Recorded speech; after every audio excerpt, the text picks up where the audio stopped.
자, 이번 시간의 주인공은 URL입니다. 지금까지 우리가 자바스크립트의 문법을 살펴봤고 이것만으로도 사실은 충분히 많은 걸 할 수 있지만 어쨌든 우리의 목표는 자바스크립트를 이용해서 Node.js가 갖고 있는 기능을 호출하면 우리가 웹 애플리케이션을 Node.js로 만들 수 있게 된단 말이죠.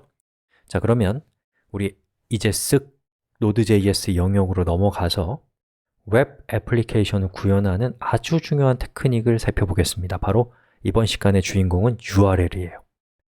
자, main.js를 실행시켜 봅시다. 노드에게 main.js를 실행해줘 라고 부탁했습니다. 이렇게 생겼고요. 자, 그러면 이제 실행해 보면 잘 나오겠죠? 자, 그런데 지금 우리가 가져오는 이 각각의 정보들 있잖아요. 이 정보들은 이 웹페이지에 있는 1.html, 2.html, 3.html과 같은 정적인 파일을 가져오고 있습니다. 만약에 우리가 1억 개의 페이지를 가져온다면 우리는 1억 개의 정적인 파일을 가지고 있어야 돼요. 자, 그런데 제가 준비한 이 웹페이지들을 한번 볼까요? 자, 이 웹페이지를 보면은 서로 다른 페이지입니다. 그런데 주소를 보세요. 주소를 보면 여기 있는 왼쪽에 있는 웹페이지는 viewtopic.php예요. 오른쪽도 viewtopic.php예요. 예, 똑같은 파일을 요청해서 받은 정보예요. 그런데 그 뒤에 있는 t의 값이 달라요. 그렇죠?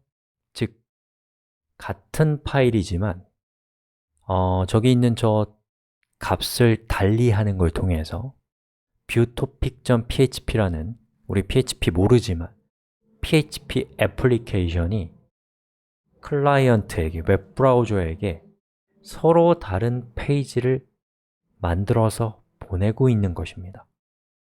우리도 할 수 있어요. 자, 그걸 하기 위해서는 우리가 URL의 형식에 대해서 좀 더 자세히 들여다볼 필요가 있습니다.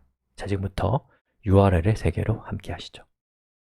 자, 여기 샘플 URL이 있습니다. 제 첫 번째 부분, 저걸 뭐라고 하냐면 프로토콜 통신 규칙이라고 해요.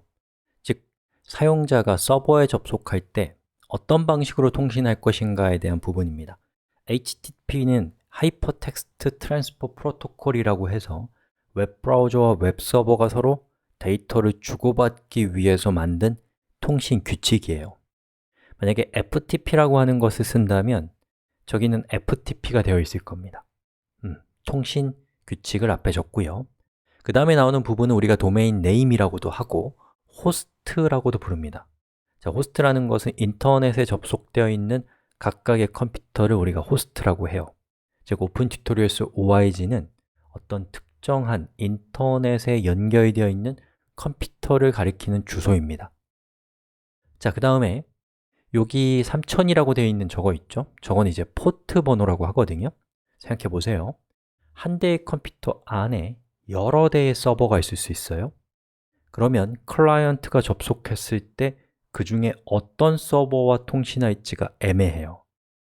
그래서 접속할 때 3000이라고 하면 3000번 포트에 연결되어 있는 서버와 통신하게 되는 거예요.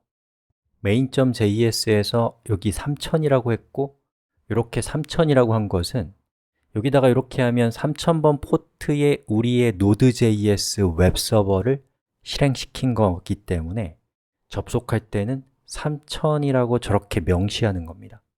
만약에 우리가 요거를 80으로 했다. 근데 아마 안 될 거예요. 그러면 안 해도 돼요. 왜냐하면 웹서버는 굉장히 유명한 서버이기 때문에 웹서버는 80번 포트를 쓴다라고 전 세계적으로 약속되어 있기 때문에 우리가 HTTP를 통해서 접속했다. 그럼 웹서버에 접속한 거예요. 그럼 80을 생략하면 여기 포트 번호를 생략하면 80에 접속하게 되는 겁니다. 기본값이 80인 거예요. 자, 어려운 얘기가 맞습니다. 자, 이해 안 가도 괜찮아요. 괜찮아. 자, 그 다음에 여기 있는 건 패스예요. 그 컴퓨터 안에 있는 어떤 디렉토리의 어떤 파일인지를 가리킵니다. 자, 그 다음에 나오는 이거는 이제 쿼리 스트링이라는 건데 바로 얘가 우리 수업의 주인공이에요. 즉, 여기 있는 쿼리 스트링의 값을 변경하면 요 앞에 있는 우리가 웹서버에게 어떤 데이터를 전달할 수 있어요. 내가 읽고 싶은 정보는 HTML이고 12페이지다 이런 식으로요. 그래서 쿼리 스트링의 시작은 물음표로 하기로 약속되어 있고요. 그리고 값과 값은 앰퍼샌드를 쓰기로 약속되어 있고 값의 이름과 값은 이퀄로 구분하도록 약속되어 있습니다. 자, 이렇게 해서 우리 URL의 형식을 살펴봤고요. 다음 시간에는 쿼리 스트링의 값에 따라서 Node.js를 통해 만든 웹서버가 사용자에게 동적으로 생성한 정보를 전송하는 방법을 소개해 드리겠습니다.